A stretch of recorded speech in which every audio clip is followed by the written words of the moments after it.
មើលច្រាំងខាងកើតពីច្រាំងខាងលិចក្រោមភ្លៀងស្រេចស្រេចតខព្រៀបច្រាំងអនិច្ចាខ្លួនខ្ញុំលំបាកយ៉ាងខ្លាំងបោសាដូចប្រាំងព្រោះគ្មានស្ពានឆ្លងព្រោះគ្មានស្ពានឆ្លងប្រាំងលើកកងឆ្លងកំពុងចម្លងដើមស្ដៅបោសាទឹកជ្រៅជីកទូកដបសង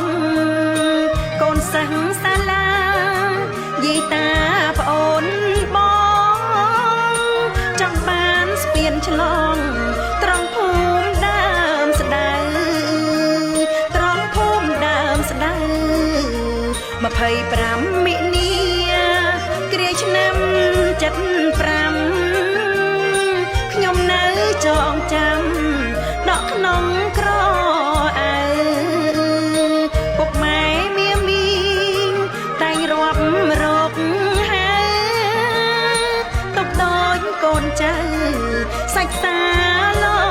ហាត់សាច់សាលោហាត់សាងស្ពានតាមស្ដៅទុកនៅជាគេជូនដល់ពុកម៉ែធ្លាប់តែអាណិតអរភូមិសម្រងសម្រែកដួងចិត្តឆ្លងស្ពានប្រណិតឈប់ផិតភ័យហើយឈប់ផិតភ័យហើយ